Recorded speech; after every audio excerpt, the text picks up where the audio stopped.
ಬರೀತೈತೆ ನಮ್ಮ ನಮಸ್ತೆ ಹಿಂದೂಸ್ತಾನ್ ಉದಯ ಹಿಂದಿನ ಎಪಿಸೋಡ್ಗೆ ಎಲ್ಲರಿಗೂ ಸ್ವಾಗತ ಸುಸ್ವಾಗತ. ನೋಡಿ, ಇವತ್ತಿನ ವಿಶೇಷತೆ ಏನು ಅಂತಂದರೆ 26ನೇ ತಾರೀಕು ಜುಲೈ 2024 ಇಸ್ವಿ, ಅಂದರೆ ವಿಶೇಷವಾದ ಮಹತ್ವದ ದಿನ. ನಾವು ರಿಪಬ್ಲಿಕ್ ಡೇ ಅಂತ ಮಾಡ್ತೀವಿ ಜನವರಿ 26, ಇಂಡಿಪೆಂಡೆನ್ಸ್ ಡೇ ಅಂತ ಮಾಡ್ತೀವಿ ಆಗಸ್ಟ್ 15. ಇವೆಲ್ಲದಕ್ಕೂ ಸರಿಸಮಾನವಾದ ಪವಿತ್ರವಾದ ಹೆಮ್ಮೆ ಪಡಬೇಕಾದಂಥ ದಿನ ಇವತ್ತು. ಏನು ಅಂದರೆ 26 ಜುಲೈ ಪಾಕಿಸ್ತಾನ ನಮ್ಮ ಮೇಲೆ ಯುದ್ಧ ಮಾಡುತ್ತೆ. ಯುದ್ಧ ಮಾಡಿದ್ರೆ ಮೋಸದ ಯುದ್ಧ. ಆ ಮೋಸದ ಯುದ್ಧದಲ್ಲಿ ವಾಜಪೇಯಿ ಅವರು ಪ್ರಧಾನಮಂತ್ರಿ ಆಗಿರ್ತಾರೆ. ಏನಾಗುತ್ತೆ, ಯುದ್ಧ ಮಾಡಿ ಗೆಲ್ತಾರೆ. ಗೆದ್ದುಬಿಟ್ಟು ಅದರ ವಿಜಯೋತ್ಸವನ ಸೆಲೆಬ್ರೇಟ್ ಮಾಡ್ತಾರೆ. ಆದ್ದರಿಂದ ಇವತ್ತು ವಿಜಯೋತ್ಸವ ದಿನ ಅಂತಂದ್ಬಿಟ್ಟು ಸೆಲೆಬ್ರೇಟ್ ಮಾಡ್ತೀವಿ. ಹೇಗೆ ಆಗಸ್ಟ್ 15 ಸೆಲೆಬ್ರೇಟ್ ಮಾಡ್ತೀವಿ, ಹೇಗೆ ಜನವರಿ 26 ಸೆಲೆಬ್ರೇಟ್ ಮಾಡ್ತೀವಿ, ಅದೇ ಥರ ಪ್ರತಿಯೊಬ್ಬರು ನಾವು ಯಾರು ದೇಶಭಕ್ತರು ಅಂತಿದ್ದೀವಿ, ಜುಲೈ 26ನೇ ತಾರೀಕು ನಾವು ಬಾವುಟ ಹಾರಿಸ್ಬೇಕು, ಸ್ಕೂಲ್ಗಳಲ್ಲಿ ಹಾರಿಸ್ಬೇಕು, ಮನೆಗಳಲ್ಲಿ ಹಾರಿಸ್ಬೇಕು, ವಿಜಯೋತ್ಸವನ ಸಂಭ್ರಮಿಸ್ಬೇಕು ರೀ. ಪಟಾಕಿ ಹಬ್ಬನ ಸಂಭ್ರಮಿಸ್ತೀವಿ, ಶಿವರಾತ್ರಿನ ಸಂಭ್ರಮಿಸ್ತೀವಿ, ಕೃಷ್ಣ ಜನ್ಮಾಷ್ಟಮಿನ ಸಂಭ್ರಮಿಸ್ತೀವಿ, ಮತ್ತು ಏನೇನೋ ಹಬ್ಬಗಳು ಮಾಡಿಬಿಟ್ಟು ಸಂಪಾದಿಸ್ತೀವಿ. ಯಾಕೆ ನಾವು ನಮ್ಮ ದೇಶದ ಭಕ್ತಿಯನ್ನು ಸಂಭ್ರಮಿಸಲ್ಲ? ಇದು ಏನಾಗಿದೆ ಅಂತಂದರೆ 1947ರಿಂದ ಹಿಡಿದು 64ನೇ ಇಸ್ವಿವರೆಗೂ ಜವಾಹರ್ಲಾಲ್ ನೆಹರು ಪ್ರಧಾನಮಂತ್ರಿ ಆಗಿರ್ತಾರೆ. ಆತ ಮುಸಲ್ಮಾನ ಅಂತೆ, ಮೋಸದಿಂದ ಪ್ರಧಾನಮಂತ್ರಿ ಆಗ್ತಾರೆ. ಜವಾಹರ್ಲಾಲ್ ನೆಹರು ಅಂತ ಹೆಸರಿಟ್ಕೊಳ್ತಾರೆ, ಕಾಶ್ಮೀರಿ ಪಂಡಿತರು ಅಂತ ಹೆಸರು ಹೇಳ್ಕೊಂಬಿಡ್ತಾರೆ. ಏನಾಗುತ್ತೆ, ಕಾಶ್ಮೀರ ಸಪ್ರೇಟ್ ದೇಶ ಆಗಿ ಉಳ್ಕೊಂಬಿಡುತ್ತೆ. ಒಂದು ದೇಶ, ಒಂದು ಸಂವಿಧಾನ, ಒಂದು ಬಾವುಟ, ಒಂದು ಪ್ರಧಾನಿ ಇರಬೇಕು. ಆದರೆ ಕಾಶ್ಮೀರ ಬೇರೆ ದೇಶ, ಬೇರೆ ಪ್ರಧಾನಿ, ಬೇರೆ ಸಂವಿಧಾನ, 35A 370 ಇದನ್ನೆಲ್ಲ ಗಮನದಲ್ಲಿ ಇಟ್ಕೊಂಡ್ರೆ ಬೇರೆ ಸಂವಿಧಾನ, ಬೇರೆ ಬಾವುಟ ಇರುತ್ತೆ. ಹಾಗಾಗಿ ನಮ್ಮ ದೇಶ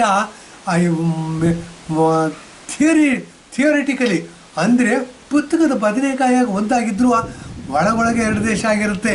ಈಗಲೂ ಸಹ 2, 3, 4 ದೇಶ ಆಗ್ಬಿಡುತ್ತೆ. ಮುಂದಿನ ಎಪಿಸೋಡ್ಗಳಲ್ಲಿ ಮಾತಾಡ್ತೀನಿ.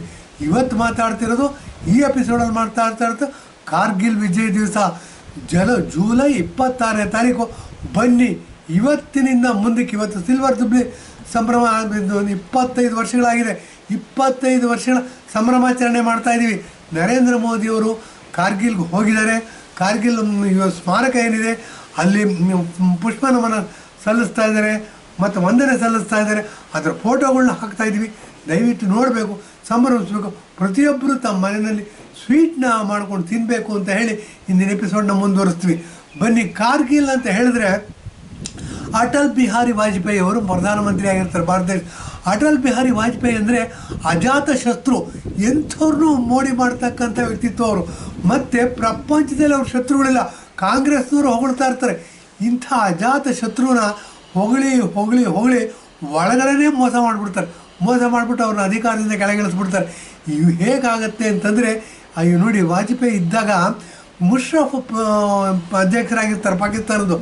ಇವರಿಬ್ಬರು ಏನಾಗುತ್ತೆ, ಫ್ರೆಂಡ್ಶಿಪ್ ಆಗಿರೋಣ ಅಂತ ಅಂದ್ಬಿಟ್ಟು ಒಂದು ಒಪ್ಪಂದ ಮಾಡ್ಕೋತಾರೆ. ಒಪ್ಪಂದ ಏನು ಅಂತಂದರೆ, ಡೆಲ್ಲಿಯಿಂದ ಲಾಹೋರ್ಗೆ ಬಸ್ನ ಬಿಡ್ತಾರೆ. ಪಾಪ ಬಸ್ಸಲ್ಲಿ ಕೂತ್ಕೊಂಡು ಹೋಗ್ತಾರೆ ವಾಜಪೇಯಿ ಅವರು. ನೋಡಿ ಏನಾಗುತ್ತೆ, ಪಾಕಿಸ್ತಾನದವರು ನಾವು ಫ್ರೆಂಡ್ ಆಗಿಬಿಟ್ವಿ, ಇನ್ಮೇಲೆ ನಮ್ಮ ಮೇಲೆ ಆಕ್ರಮಣ ಮಾಡೋದಿಲ್ಲ, ಇನ್ನು ನಾವು ಶಾಂತಿಯಿಂದ ಇರ್ಬೋದು ಅಂತ ಅಂದ್ಬಿಟ್ಟು ಸುಖವಾಗಿರ್ತಾರೆ. ಇದರಲ್ಲಿ ಮುಸಲ್ಮಾನರಲ್ಲಿ ಕಿಡಿಗೇಡಿ ಬುದ್ಧಿ ಜಾಸ್ತಿ. ಆ ಕಿಡಿಗೇಡಿ ಬುದ್ಧಿ ಪರ್ವೇಜ್ ಮುಷರಫ್ ನೋಡಿ ಪಾಕಿಸ್ತಾನದ ಅಧ್ಯಕ್ಷ ಆಗಿರ್ತಾರೆ.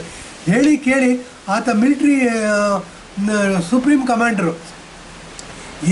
ಅನೇಕ ದುಸ್ಸಾಹಸಗಳನ್ನ ಮಾಡ್ತಿರ್ತಾನೆ. ಈ ಥರ ದುಸ್ಸಾಹಸ ಮಾಡಿದಾಗ ಏನಾಗುತ್ತೆ, ಕಾರ್ಗಿಲ್ ಅನ್ನೋದು ನೋಡಿ ಹಿಮಾಲಯ ಪರ್ವತದ ಎಕ್ಸ್ಟೆಂಡೆಡ್ ಶ್ರೇಣಿ. ಅದು ಅಲ್ಲಿ ಪಾಕಿಸ್ತಾನದ ಗಡಿ ಬರುತ್ತೆ, ಚೈನಾದ ಗಡಿ ಬರುತ್ತೆ, ಅಫ್ಘಾನಿಸ್ತಾನದ ಗಡಿ ಬರುತ್ತೆ, ಇಂಡಿಯಾದ ಗಡಿನೂ ಇದೆ. ಇದನ್ನು ನಾವು ಸ್ಥೂಲವಾಗಿ ಯೋಚನೆ ಮಾಡಬೇಕು ಅಂತಂದರೆ ನೋಡಿ, ನಾವು ಇದನ್ನು ಲೇಹ ಲಡಾಖ್ ಅಂತೀವಿ, ಲೇಹ ಲಡಾಖಲ್ಲಿ ಕಾರ್ಗಿಲ್ ಅಂತೀವಿ, ಕಾರ್ಗಿಲ್ಲಲ್ಲಿ ದ್ರಾಸ್ ಅಂತೀವಿ, ದ್ರಾಸಲ್ಲಿ ಟೈಗರ್ ಹಿಲ್ ಅಂತೀವಿ. ಇದೇನಾಗುತ್ತೆ, ಟೈಗರ್ ಹಿಲ್ ಏನಿದೆ ಅದ್ರ ಮೇಲೆ ಸೈನಿಕರು ಹೋಗಿ ಪಾಕಿಸ್ತಾನದ ಸೈನಿಕರನ್ನ ಸಾಯಿಸಿಬಿಟ್ಟು ಅಲ್ಲಿ ನಮ್ಮ ಬಾವುಟವನ್ನು ಹಾರಿಸಿ ಅಲ್ಲಿ ಸಂಭ್ರಮಾಚರಣೆಯನ್ನು ಮಾಡ್ತಾರೆ. ಇವತ್ತಿನ ಫೋಟೋದಲ್ಲಿ ಅದು ಹಾಕಿದ್ವಿ. ಆವಾಗ ನಾವು ಶತ್ರುಗಳನ್ನ ಸೋಲಿಸಿದ್ದೀವಿ, ಅವ್ರನ್ನೆಲ್ಲ ಸೆರೆ ಹಿಡಿದಿದ್ದೀವಿ. ಶತ್ರುಗಳನ್ನ ಸೆರೆ ಹಿಡಿದಿದ್ದೀವಿ ಅಂತಂದರೆ ನಮ್ಮ ಶತ್ರುಗಳು ಯಾರು ಅಂತಂದರೆ, ನಂಬರ್ 1 ಶತ್ರು ಪಾಕಿಸ್ತಾನ, ನಂಬರ್ 2 ಶತ್ರು ಚೈನಾ, ನಂಬರ್ 1 ಶತ್ರುನ 1971 ನಾವು ಸೋಲಿಸ್ತೀವಿ. ಸೋಲಿಸ್ಬಿಟ್ಟು 90,000 ಜನ ಸೈನಿಕರನ್ನ ಮೊಣಕಾಲು ಊರ್ಕೂರಂಗೆ ಮಾಡ್ತೀವಿ. ಅವ್ರಿಗೆಲ್ಲ ಸೆರೆ ಹಿಡಿತೀವಿ. ಅವರೆಲ್ಲ ಶಸ್ತ್ರಾಸ್ತ್ರಗಳನ್ನ ಇಟ್ಬಿಟ್ಟು ನೀವು ನಮ್ಮ ಪ್ರಾಣ ಭಿಕ್ಷೆ ಕೊಡಿ ಅಂತ ಕೇಳ್ತಾರೆ. ಇಷ್ಟೆಲ್ಲ ಆದರೂ ನಾವು ಕ್ಷಮಿಸ್ಬಿಟ್ಟು ಬಿಟ್ಬಿಡ್ತೀವಿ. ಯಾಕೆ ಬಿಡ್ತೀವಿ ಅನ್ನೋದು ನೋಡಬೇಕು. ನೋಡಿ, ಕಾಂಗ್ರೆಸ್ನವ್ರು ಮುಟ್ಟಾಳ್ತನ ಇದು. ಏನು ಅಂತಂದರೆ ಊಟಕ್ಕೆ ಹಾಕೋಕ್ಕೆ ನಮಗೆ ಜಾಸ್ತಿ ಖರ್ಚು ಬರುತ್ತೆ ಅಂತೇಳಿ ಬಿಡ್ತಾರಂತೆ. ಇದು ಗಮನದಲ್ಲಿ ಇಟ್ಕೋಬೇಕಾಗಿರೋ ಅಂಶ. ಯಾವ ದೇಶದಲ್ಲೂ ಹೊಡೆದಾಡ್ತಕ್ಕಂಥ ದೇಶ ಇದ್ದರೆ ಆ ಸೈನಿಕರು ಸರೆಂಡರ್ ಆದರೆ ಬೇರೆ ಥರನೇ ಟ್ರೀಟ್ ಮಾಡ್ತಾರೆ.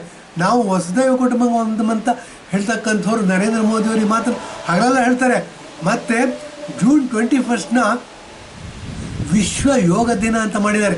ಇಂಥ ಉದಾತ್ತವಾದ ಹೃದಯ ಇರ್ತಕ್ಕಂಥವ್ರು ವಸುದೈವ ಕುಟುಂಬಕಂ ಅಂತ ಹೇಳ್ತಾರೆ. ಅದೇ ಆಚರಣೆಗೆ ತರಬೇಕು ಅಂತ ಅಂದ್ಬಿಟ್ಟು ಇದ್ರೂ ಇರಬಹುದು. ನಾವೇನು ಮಾಡ್ತೀವಿ, 91,000 ಜನ ಸೈನಿಕರನ್ನ 1971ನೇ ಇಸ್ವಿನಲ್ಲಿ ಪಾಕಿಸ್ತಾನ ನಮಗೆ ಶೋಧ ಶರಣಾಗುತ್ತೆ, ಅವ್ರನ್ನ ಬಿಡ್ತೀವಿ. ಆಗ ನೋಡಿ, ಪೂರ್ವ ಪಾಕಿಸ್ತಾನ ಏನಿರುತ್ತೆ ಅದು ಬಾಂಗ್ಲಾದೇಶ ಆಗಿ ವಿಭಜನೆ ಆಗುತ್ತೆ, ಸ್ವತಂತ್ರ ದೇಶ ಆಗುತ್ತೆ. ಮುಜೀಬರ್ ರೆಹಮಾನ್ ಅಂತ ಅಂದ್ಬಿಟ್ಟು ಅಲ್ಲಿ ನಾಯಕ ಇರ್ತಾರೆ, ಪ್ರಧಾನಮಂತ್ರಿ ಆಗ್ತಾರೆ. ಅವ್ರ ಮಗಳು ಶೇಖ್ ಹಸೀನಾ ಅಂತ ಅಂದ್ಬಿಟ್ಟು ಈಗ ಪ್ರಧಾನಮಂತ್ರಿ ಆಗಿದ್ದಾರೆ. ಬನ್ನಿ, ಕಾರ್ಗಿಲ್ ವಿಷಯದ ಬಗ್ಗೆ ಮಾತಾಡ್ತಿದ್ದೆ. ಕಾರ್ಗಿಲ್ ವಿಷಯದ ಬಗ್ಗೆ ಮಾತಾಡಬೇಕು ಅಂತಂದರೆ, ವಾಜಪೇಯಿ ಅವರ ಪ್ರಧಾನಮಂತ್ರಿ ಆಗಿರ್ತಾರೆ. ಪಾಕಿಸ್ತಾನ ಜೊತೆ ಫ್ರೆಂಡ್ಶಿಪ್ ಆಗಿ ಇಟ್ಕೊಳ್ಳೋಣ, ಸ್ನೇಹದಿಂದ ಇರೋಣ, ಯುದ್ಧ ಮಾಡೋದು ಬೇಡ ಅಂತ ಅಂದ್ಬಿಟ್ಟು ಏನು ಮಾಡ್ತಾರೆ, ಬಸ್ನ ಬಿಡ್ತಾರೆ ಡೆಲ್ಲಿಯಿಂದೆಲ್ಲ ಅವ್ರಿಗೆ. ಪಾಪ ಬಸ್ಸಲ್ಲಿ ಹೋಗ್ತಾರೆ. ಇಷ್ಟೆಲ್ಲ ಮಾಡಿದ್ರು KD ಅಧ್ಯಕ್ಷ ಇರ್ತಾನೆ, ಅವನು ಮಿಲಿಟ್ರಿ ರೂಲರು ಹೌದು. ಹಾಗಾಗಿ ಏನಾಗುತ್ತೆ, ದುಸ್ಸಾಹಸ ಕಿಡಿಗೇಡಿ ವಿದ್ಯೆ ಮಾಡ್ತಾ ಏನು ಮಾಡ್ತಾರೆ, ಸೈನಿಕರನ್ನ ನುಗ್ಗಿಸ್ಬಿಡ್ತಾರೆ ಇಂಡಿಯಾ ದೇಶದೊಳಗೆ. ಪಾಪ ವಾಜಪೇಯಿ ಬಹಳ ಮುಗ್ಧರು, ಅವ್ರಿಗೆ ಸುಮ್ಮನೆ ಇರ್ತಾರೆ. ಕುರಿ ಕಾಯುವಂಥವ್ರು ಕೆಲವ್ರು ಬಂದು ಹೇಳ್ತಾರೆ, ಏನೋ ಕಾರ್ಗಿಲಲ್ಲಿ ಬೆಟ್ಟದ ಪ್ರದೇಶದಲ್ಲಿ ಬೇರೆ ಸೈನಿಕರು ಕಾಣ್ತಾ ಇದ್ದಾರೆ ನೋಡಿ ಅಂತ ಅಂದ್ಬಿಟ್ಟು. ಆವಾಗ ಗೊತ್ತಾಗುತ್ತೆ ಇವರು ಪಾಕಿಸ್ತಾನದ ಸೈನಿಕರು ಅಂತ. ಆವಾಗ ನಮ್ಮ ದೇಶದ ಸೈನ್ಯ ಹೋಗುತ್ತೆ, ಟ್ಯಾಂಕರ್ಗಳನ್ನ ತೊಗೊಂಡು ಹೋಗ್ತಾರೆ, ಯುದ್ಧ ಸಾಮಗ್ರಿಗಳನ್ನ ತೊಗೊಂಡು ಹೋಗ್ತಾರೆ, ಎಲ್ಲ ಅದನ್ನು ತೊಗೊಂಡು ಅನೇಕ ದಿನಗಳ ಕಾಲ ಯುದ್ಧ ಆಗುತ್ತೆ. ಅನೇಕ ದಿನಗಳ ಕಾಲ ಯುದ್ಧ ಆದರೂ ನಮ್ಮಲ್ಲೂ ಅನೇಕರು ಸಾಯ್ತಾರೆ. ಆದರೆ ಪಾಕಿಸ್ತಾನದಲ್ಲಿ 100ಕ್ಕೆ 90 ಜನ ಸಾಯ್ತಾರೆ. ಗುಡ್ಡುಗಾಡಲ್ಲಿ ಅವತ್ತಿಟ್ಕೊಂಡ್ರವ್ರು ಸಾಯ್ತಾರೆ. ಆ ಗುಡ್ಡುಗಾಡುಗಳಲ್ಲಿ ಟೈಗರ್ ಹಿಲ್ಸ್ ಅನ್ನೋದು ನೋಡ್ಬೋದು, ನಾವು ಫೋಟೋ ಹಾಕಿದ್ದೀವಿ. ಅಲ್ಲೇ ಏನಾಗುತ್ತೆ, ಕಲ್ಲುಗಳ ಸಂಧಿಯಿಂದ ಗುಂಡು ಹಾರಿಸ್ತಿರ್ತಾರೆ, ಟ್ಯಾಂಕರ್ಗಳನ್ನ ತಂದಿಟ್ಬಿಟ್ಟಿರ್ತಾರೆ. ಅದನ್ನೆಲ್ಲ ವಶಪಡಿಸ್ಕೊಳ್ಳೋದು ಭಾಳ ಕಷ್ಟ ಇರುತ್ತೆ. ಆದರೂ ಸಹ ನಮ್ಮ ಸೈನಿಕರ ಶೌರ್ಯ, ಬಲಿದಾನ, ತ್ಯಾಗ ಇವುಗಳ ಸಂಕೇತವಾಗಿ ನಾವೇನು ಮಾಡ್ತೀವಿ, ಯುದ್ಧದಲ್ಲಿ ಕೊನೆಗೆ ನಮಗೆ ಜಯ ಸಿಗುತ್ತೆ. ಆ ಜಯದ ಸಂಭ್ರಮಾಚರಣೆನೇ ಜುಲೈ 26ನೇ ತಾರೀಕು, ಇವತ್ತಿನ ದಿವಸ ಸಂಭ್ರಮಾಚರಣೆ ಮಾಡ್ತಾಯಿದ್ವಿ. ಇನ್ಮೇಲೆ ಇದೇನಾಗುತ್ತೆ, ಜುಲೈನ ಅಂತ ತಕ್ಷಣ ನಮ್ಮಲ್ಲಿ ಬೇಸಿಗೆ ರಜೆ ಬಂದುಬಿಡುತ್ತೆ. ಬೇಸಿಗೆ ರಜೆ ಬಂದರೂ ನಾವು ತಾಲೂಕು ಆಫೀಸ್ ಇರ್ಬೋದು, DC ಆಫೀಸ್ ಇರ್ಬೋದು, ಅಥವಾ ಯಾವುದೇ ಸರ್ಕಾರಿ ಆಫೀಸ್ಗಳಿರ್ಬೋದು, ಮತ್ತು ಸಾರ್ವಜನಿಕವಾಗಿ ನಾವು ಇದನ್ನು ಸಂಭ್ರಮಾಚರಣೆಯನ್ನು ಆಚರಿಸಬೇಕು. ದೇಶದ ಜನಗಳಲ್ಲಿ ದೇಶಭಕ್ತಿ ಭಾವನೆಯನ್ನು ಹುಟ್ಟಿಸ್ಬೇಕು. ಆವಾಗಲೇ ಪೇಟ್ರಿಯಟಿಸಮ್ ಬೆಳೆಸೋಕ್ಕೆ ಸಾಧ್ಯ. ಯಾವಾಗ ಪೇಟ್ರಿಯಟಿಸಮ್ ಬೆಳೆಯುತ್ತೆ, ಭ್ರಷ್ಟಾಚಾರ ಕಡಿಮೆ ಆಗುತ್ತೆ. ಹುಚ್ಚು ಮುಂಡೆ ಮದುವೆಲಿ ಉಂಡೋನೇ ಜಾಣ ಅಂತ ಹಗಲೆಲ್ಲ ಹೇಳ್ತಿರ್ತೀವಿ ನಾನು. ಆ ಥರದ ಮನೋಭಾವ ಜನಗಳಿಂದ ಹೋದರೆ ದೇಶಭಕ್ತಿ ಬೆಳೆಯುತ್ತೆ. ನೋಡಿ, ಇಲ್ಲೊಂದು ಮಾತು ಹೇಳ್ತೀನಿ, ಕಾಂಗ್ರೆಸ್ನವರು ಅಧಿಕಾರ ಮಾಡೋರು ಪಾಕಿಸ್ತಾನದಲ್ಲೂ ಅಟಮ್ ಬಾಂಬ್ ಇದೆ, ಪಾಕಿಸ್ತಾನದಲ್ಲಿ ಅಲ್ಲ ಮುಂಡೆ ಮಕ್ಕಳ, ನಮ್ಮ ದೇಶದಲ್ಲಿ ಅದಕ್ಕಿಂತ ಜಾಸ್ತಿ ಅಟಮ್ ಬಾಂಬ್ ಇದೆ. ಏನು ಪಟಾಕಿ ದೀಪಾವಳಿ ಹೊಡಿಯೋಕೆ ಇಟ್ಕೊಂಡಿದ್ದೀವ? ಇದು ಗೊತ್ತೇ ಇಲ್ವಲ್ಲ ಅವ್ರಿಗೆ. ಏನು ಅಂತಂದರೆ, 100ಕ್ಕೆ 15 ಜನ ಇರ್ತಕ್ಕಂಥ ಪಾಕಿಸ್ತಾನದ ದೇಶ, ನಾವು 100ಕ್ಕೆ 85 ಜನ ಇರ್ತಕ್ಕಂಥ 120 ಕೋಟಿ ಜನ ಇರ್ತಕ್ಕಂಥ ಹಿಂದೂಗಳು, ನಾವು 15 ಕೋಟಿ ಜನಕ್ಕೆ ಹೆದರಬೇಕು ಅಂತಂದರೆ ಇದ್ರಲ್ಲಿ ಏನೋ ಷಡ್ಯಂತ್ರ ಇದೆ ಅನ್ನೋದು ಗೊತ್ತಾಗೋದಿಲ್ವ ಜನಕ್ಕೆ? ಎಷ್ಟು ದಿವಸ ಇದನ್ನು ಯಾಮರ್ಸ್ಕೊಂಡು ಬರೀ ಇದಕ್ಕೆಲ್ಲ ಅಪವಾದ ಅನ್ನೋ ಹಂಗೆ ನಮ್ಮಲ್ಲಿ ನರೇಂದ್ರ ಮೋದಿ ಬಂದಿದ್ದಾರೆ. ಮತ್ತು ಬಹಳ ಬುದ್ಧಿವಂತ, ಭಾಳ ಪರಾಕ್ರಮಶಾಲಿಯಾಗಿರ್ತಕ್ಕಂಥ ಅಮಿತ್ ಶಾ ಅವರು ಪ್ರಧಾನಮಂತ್ರಿ, ಹೋಮ್ ಮಿನಿಸ್ಟರ್ ಆಗಿದ್ದಾರೆ. ಇದಲ್ಲದೆ ರಾಜನಾಥ್ ಸಿಂಗ್ ಅವರು ರಕ್ಷಣಾ ಮಂತ್ರಿ ಆಗಿದ್ದಾರೆ.